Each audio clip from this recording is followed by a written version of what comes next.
Welcome to the Corporate Director Podcast, where we discuss the experiences and ideas behind what's working in corporate board governance in our digital tech-fueled world. Here, you'll discover new insights from corporate leaders and governance researchers with compelling stories about corporate governance, strategy, board culture, risk management, digital transformation, and more.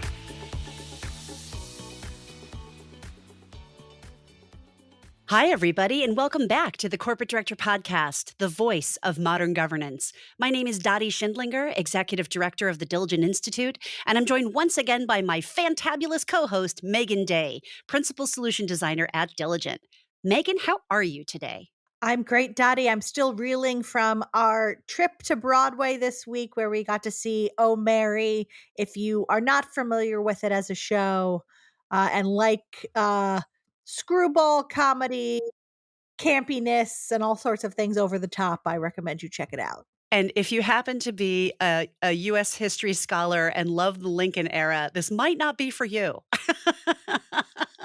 Because it was not in any way a historical reenactment of Mary Todd Lincoln's final days before her husband's assassination, but it was absolutely laugh out loud hilarious. So it was a very enjoyable show. And Megan, I'm glad you recommended it. It was really fun to go see that show with you. Well, and you were in town for our Next Gen board leaders, correct? Yeah. I was going to just say that. I mean, it was such a great event. I mean, so first of all, for those who aren't familiar, Diligent has had this program for a number of years. It's called the Next Gen Board Leaders Program.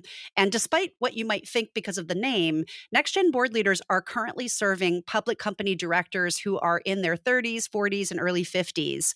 And so, are kind of new to board service, new to being on public company boards.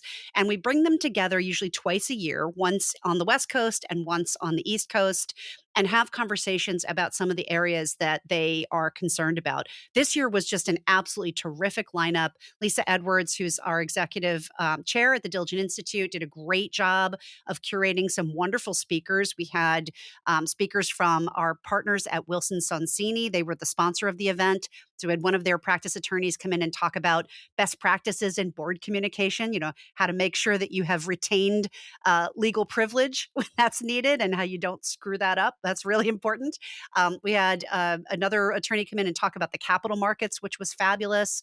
We also had Leslie Campbell, who's been a longtime friend of Diligent and is now the chair of PetMeds, come in and talk from her perspective, having been in board service for really about 30 years at this point, of what that journey was like to being a board leader. And that was really great. That was a very good sort of practical, how do you get there kind of a conversation, which was really good. And then Lisa and I did a cybersecurity tabletop exercise, which was always fun, always worth doing. And, it's funny, Lisa and I always say like, oh, this one seems like such a simple exercise. And yet at the end, we realize even we learn things. Every time we do it, we learn something new. It's really very useful. And then the other session that we had that I was really excited about, we had a gentleman from SOC Investment by the name of Louis Melisa, who had about a 30-year career with the Teamsters, kind of come in and talk to this room full of directors about labor and about labor movements and how to engage with labor. And that was really eye-opening. I mean, there were a lot of questions. It was a really robust discussion and couldn't have been more timely given, what's been happening lately in labor. There's a lot happening. There was the big strike, with the dock workers. There's been, things happening over the last number of years. So very timely, really rich conversations. And we'll be publishing a short little article recapping some of the big themes from the day just in the next few days here. So hopefully by the time you hear this podcast, we can include a link to it on the podcast page. Love that, Dottie. And I have to chuckle at the dock workers strike, not because they're striking, very important issues at hand there. But one of the things that could impact most is bananas. And I saw a tweet that said, you're probably not going to be super impacted by this unless you eat 3 to 4 bananas a day. And I have a 2-year-old who eats 3 to 4 bananas a day. So I was like, oh boy, she's got to find a new fruit. You just need to send Bibi into the negotiations, and I think they're gonna get handled very quickly. "Give me my bananas." No, I love that. Well, Megan, you had the opportunity to speak to a really interesting thought leader, Dr. David Bray, and I first met him he just kind of reached out to me on LinkedIn, and I was really interested to get to know his background. Do you wanna talk a little bit about, where he comes from and maybe cue this up for our audience? Yeah, this is one of those conversations where I have a tough time summarizing it because David has such an expansive background in government, in policy, in cyber, in new technology, in all of the things that are important to organizations right now. And he is operating at the sort of highest levels of world leadership, if you will, and so has smart takes, hot takes on just about every topic. And so we covered a wide range of things, but it was really interesting to talk to him about governance and leadership and some of these macro themes that are really changing today. Yeah, I mean, he's someone who has worked with NATO and the CIA and like just a number of other agencies, often on issues related to cybersecurity and these days Gen AI. But he also has this interesting kind of hot take on geopolitics and how that blends with cybersecurity and AI concerns. So let's give that interview a listen, Megan, and then we'll come back and talk a little bit more.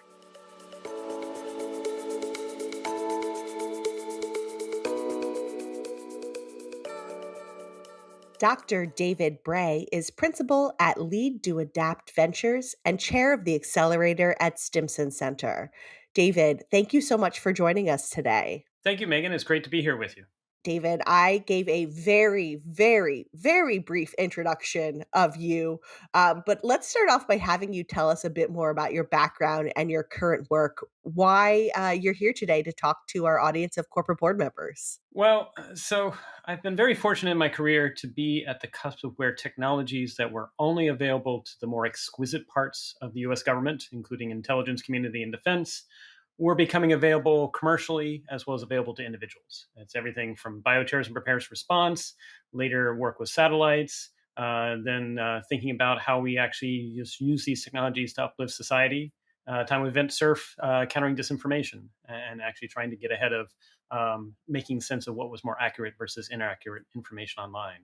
And so that gets to the question of governance, because all these technologies are disrupting how organizations make sense of the world, how they deliver results differently and better to their clients, to their customers. And if we keep on doing what we've always done, it's almost a surefire recipe to fall further and further behind. And so governance is essential. At the same time, how do we update it to deal with the changing world in which we have not just one technology revolution, but multiple ones? That to me is why I love engaging corporate directors and trying to actually help make sense of the journey ahead. Love that. Well, I'm very much looking forward to our conversation today, which, I think based on your background is going to be pretty wide ranging, but I think centered around this idea of how good leadership is changing that came up in some of the conversations we've had already. Let's start off by this concept you describe as the tension between governance and leadership. Can you talk a little bit about that? Sure. So I just came back from a event where I was invited to meet with NATO on open innovation. So NATO, obviously, 32, I think, countries at the moment. Obviously, a large, broad alliance. And the conversation was about how we can bring disruption to what NATO is doing. And I'm clear they were talking about disruption on the inside. How can they actually accelerate their processes for obtaining technology and data and delivering results? And of course, do so across 32 different nations and different languages and coordination. And there's a tension because leadership, I tell people, is not management. Management is when you meet expectations. We've all got to do that to a degree. Leadership is intentionally when you step outside of expectations and you manage the friction of delivering results differently and better. And there will be friction. The challenge is governance exists sort of to try and make sure that there's not too much friction in the organization that it catches on fire. And at the same time, if you put too much of a pedal towards the resisting any sort of friction at all, leadership can't thrive. And so finding that balance where you can create these safe spaces for everyone in the organization, not just the top, to be creative problem solvers, to be leaders is essential. And that's one of the things that is sort of almost helping to encourage those who do governance to realize that your job there is to actually enable the right type of stepping outside of expectations, the right type of challenging the status quo to move the organization forward.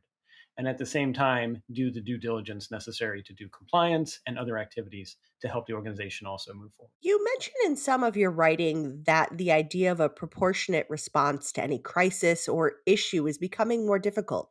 Could you talk a little bit about some examples and why this is growing more challenging? Yeah, so we're definitely in a world in which if something happens online, let's say there is a something that's doing an inauthentic representation of your company's brand, or there's insinuations that something's happened when it hasn't.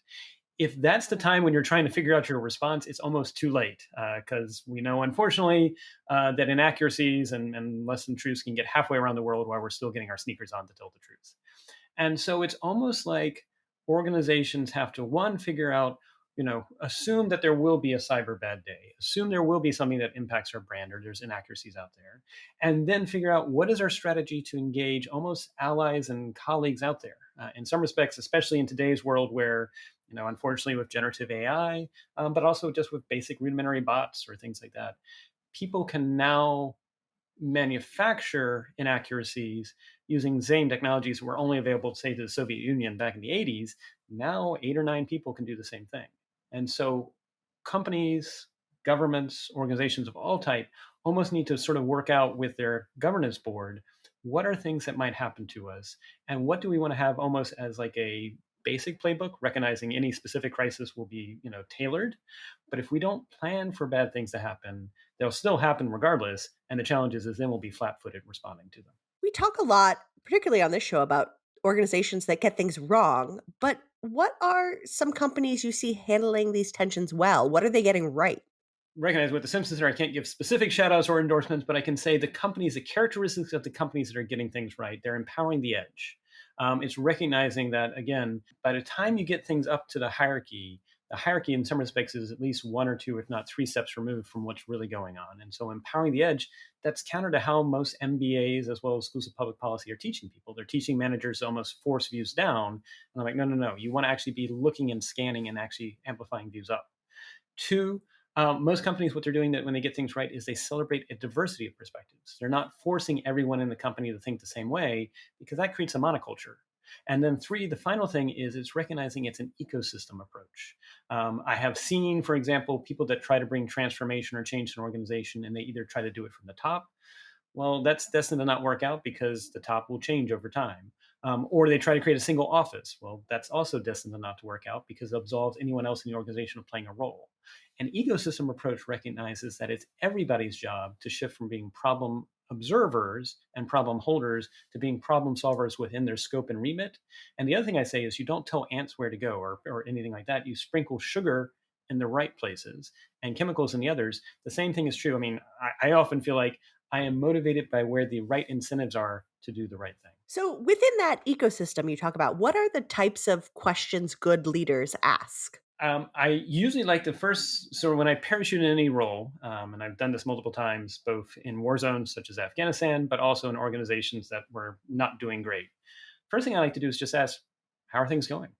How are people feeling? And then from there, what are people excited about? One of the things I love to ask people is what brings them joy. And they're usually like, why are you asking this? I'm like, I want to understand what motivates you at work. Because if I can link what we need to have done with what intrinsically you are motivated and excited about, it's goodness all around. And then from there, it's like, what are we not thinking about? What are we not seeing? And it's actually saying and actually showing to the team, I welcome differing opinions. In fact, opinions that may challenge our current course of action. Bring data, don't just bring opinion, but bring data. And then lastly, again, along a journey of transformation or change within a company, there will be times when things go bump the night. There'll be hiccups. When that happens, the best thing anyone can do is not turn around and start trying to lay blame. That is death. I mean, at that point in time, you'll lose people. Instead, just say, okay, how are we going to fix it? Because I believe that the best leader really says, my job is to be both your digital diplomat and your human flak jacket. And if something goes bump, that's on me. But if anything's going great, that goes to the entire team and giving shout outs to the team. And so if you can actually demonstrate an inquisitive openness to hearing different perspectives and then rewarding when people do bring that, and then give them top cover, that's a sure way to help the organization remain relevant and adapt to the changing world. I absolutely love that. Shifting gears slightly, you also spend a lot of time exploring the connections between new technology, leadership, and governance, as you mentioned before. What are some of the ways you see AI changing the game here, and what are the risks leaders should be aware of? So yes, spot on about AI. AI, of course, it's been a technology that's gone through different methodologies since the late 1950s. And where we are with the most recent iteration, generative AI, is it's gotten really good at emulating human-like conversations, information, images, video, and the like. And so the challenge is, and we saw already some of this back in the late 2010s. I saw it personally where there were bot manufactured comments at an organization I worked with where there were more than 23 million. And it was clear, even though I was told by the time by legal counsel that I couldn't block bots, that not all these were human. And that was 2017. Now we're in 2024, going to 2025. We're in an era in which what generative AI both has an opportunity is improved customer service, improved interactions. In fact, there's a lot of research that shows generative AI can actually help listen to people and de escalate polarizing opinions. So that's the good. The bad is it's going to get harder and harder to distinguish, are you actually interacting with an authentic human? Is this individual that's got a complaint or concern about your company, is that genuine or is that manufactured? Especially because bots can be launched at scale. And I think ultimately we're going to have to look at ourselves because we humans love to anthropomorphize machines. I mean, that's true for anything. We see faces in clouds, we see faces in trees. And if we're not careful, we're going to treat AI as if it's thinking like us, acting like us. And I try to remind people when I talk to boards, instead of calling it artificial intelligence, call it alien interactions, because that way you'll realize it is not like you. I mean, at no point in time do we think like the way the machine does. It may look like it's doing it, but that's by design. Well, let's tap into another area of your expertise. And I'd love for you to talk a little bit about how cyber and AI risk intersects with geopolitical risk. What should leaders be mindful of? So, in terms of the intersection of cyber, AI, and geopolitics, I often tell people you may not care about geopolitics, but geopolitics cares about you. Again, this sort of like this trend that maybe 30 or 40 years from now, when historians look back at what happened between 1970 and the 2020s, is that the United States and other Western countries succeeded in making available to individuals technologies that were only available to the CIA and the KGB back in 1970s, 1980s. That includes cyber capabilities. That includes bio capabilities. I mean, your phone is able to call anyone on the planet at a moment's notice. If you download the right apps, you can also see satellite footage that may be as recent as 15 minutes ago. I guarantee you, presidents in the 1970s and 1980s would have loved to have that through the Pentagon. Not to mention that the next 1 billion people that will get a smartphone will probably get it for less than $100. So that's the good story. The challenge is how do we upgrade how we do companies, how we do governments, how we just do governance in general in an era in which people are now super empowered to do cyber disruptions. And at the same time, I think it's worth knowing that we are in a period of increasing gray zone conflict. And by gray zone conflict, I mean it's never really at the threshold of actual war. I mean, sadly, we do have at least 3 conflicts going on in the world. But there's also threats to, obviously cybersecurity continues to remain an issue. This year alone in 2024, we've heard almost about once a month about a breach of health data. And that's because what's happening is a lot of criminal syndicates are using that health data to train generative AI to create fraudulent health claims using the data they obtain because there's money to be made there. At the same time, hardware is an issue too. I mean, it's worth asking your chief information security officer, maybe when they're like having a break so they don't get additional stress because they've already got enough going on. Are they verifying that the hardware that your company is running really is the right hardware? Because oftentimes we're not checking that. And nowadays, supply chains are at risk. So the reality is geopolitical actors, both nation state as well as non-state, are targeting US companies and companies around the world. And increasingly, those companies have to figure out their solutions for the fact that actors, both large and small, are trying to come for them. Lots to think about there, David. Thank you. Any best and final thoughts or advice for our listeners of board members and corporate leaders? So, in some respects, it's worse. It may seem like it's overwhelming. And I would tell people we've been here before. In the 1890s, there had been a lead up where there was massive technological progress, rise of companies, and we got through the 1890s. Now, at the same time, the 1890s, 1900s, there was disinformation, there was sensationalistic news headlines, and it was turbulent times. Also, questions about a K-shaped recovery even then for populations. We can get through this. We will get through this. And I like to remind people, most importantly, strive to be bold, be brave, and most importantly, be benevolent in navigating the future ahead. Absolutely love that. Well, David, I would love to close out with a couple of questions that we ask all of our guests. The first is, what do you believe will be the biggest difference between boardrooms today and 10 years from now? So I think boardrooms 10 years from now, recognizing I'm making a prediction that's fraught with peril, um, will be more network like. You'll have the people that are on the board, but they will hopefully also bring in networks that are both within the company, across the company, but also outside the company, because the world will be changing so much that if any one person thinks they know everything, they're probably wrong. That's hubris. But if you have a broad enough network and a diverse enough network, that can be your early warning network of what the company as a whole should be thinking about. What was the last thing you read, watched, or listened to that made you think about governance in a new light? So I'm going to toss out an interesting. It was actually a science fiction book written by a well-known author by the name of Ian M. Banks. And in his world, he envisions a world that's called the culture. It's kind of this amorphous, sort of unstructured society in which humans and machines coexist. And the machines have different views of intelligence, but the machines talk to each other, they talk to the humans, and it's not a dystopia. And so it's interesting to read because in some of his books, I don't want to give away any of the plot, he juxtapositions a highly rigid, highly structured, highly hierarchical organization with a more amorphous, more adaptive one. And needless to say, the adaptive one turns out to be best, even if it has some challenges along the way. Very interesting. Love that suggestion. Well, David, to wrap things up, what is your current passion project? Alas, I have a lot, but I would say the one that's probably at the top right now, I want to give a shout out to an effort called Birth to Three. So I'm doing it as a volunteer, but it's striving to ensure that every infant between the ages of when they're born to when they're 3 years old can get the necessary physical, mental, and emotional care. And one of the questions we're asking is for a lot of these caregivers, they're usually working two jobs or working long hours or things like that. How can we do using SMS texting with a generative AI agent? Link them to getting benefits, link them to getting education and services, link them to getting healthcare for their infant that they're caring for in a way that doesn't require them to fill out a form. So if you can actually have a conversation over text, you can say you're eligible for the following benefits, and then do I have your permission to fill this out for you? And therefore, they don't have to go and fill out a form or go in person. Instead, they can focus on giving care. So that's my passion project. That's absolutely incredible. As a new mom myself, that certainly resonates with me and I'm sure a lot of others. Great work. Well, David, thank you so much for joining us on the show today. Thanks for having me, Megan.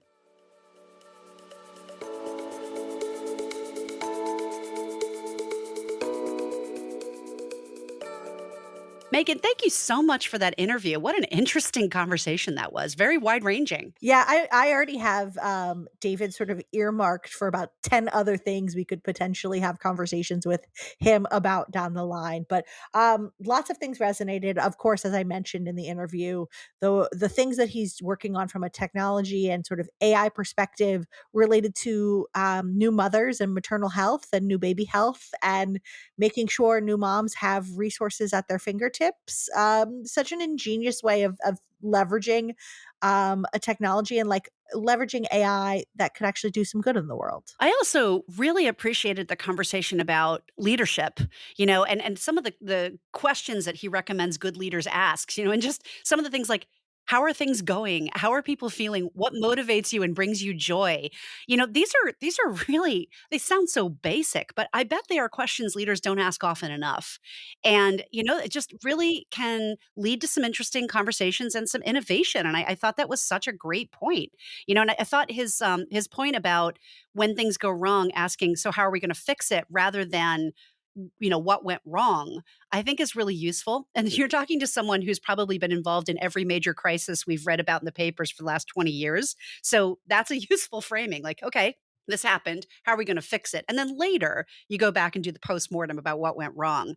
But I just think that was, I just thought that was really great advice. Yeah, I mean, it comes to mind for me all of the conversations we're having around cyber lately, and so frequently the question is what went wrong in light of this is going to happen, it's going to happen, it's already happening to you, all of those things that we all like to say, but let's talk about what we're going to do to remediate the problem and to be resilient. Although I do have to say, at the very end, when you guys were talking about, best and final thoughts, and he's like, look, it seems overwhelming, but we've been here before in the 1890s. And I thought, oh, Lord, I really hope we're not going back to the 1890s. That was not a fun time in history.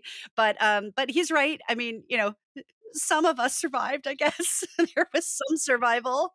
But boy, yeah, really, really interesting conversation. So thank you so much for sharing that with us, Megan. And I think that marks the 5th episode in a row where we end up talking about how we're all going to die. Keeping it going.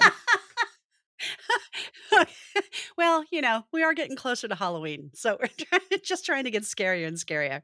Well, that wraps up another episode of the Corporate Director Podcast, the voice of modern governance. I'd like to say a few special thank yous, first and foremost, to our technology, geopolitical, and leadership expert, Dr. David Bray, podcast producer, Kira Ciccarelli, the team at Oxenfree for making this podcast a reality, and most especially, Diligent Corporation for sponsoring this show. If you like our show, please be sure to give us a rating on your podcast player of choice. And a gentle reminder to our listeners, we're eager to hear from you about what you would like to see us do with this show and with Inside Today's Boardrooms in the coming year. So please send us your suggestions to podcast@diligent.com. Thank you so much for listening. You've been listening to the Corporate Director Podcast. To ensure that you never miss an episode, subscribe to the show in your favorite podcast player. If you'd like to learn more about corporate governance and tools to help directors do their job better, visit www.diligent.com. Thank you so much for listening. Until next time.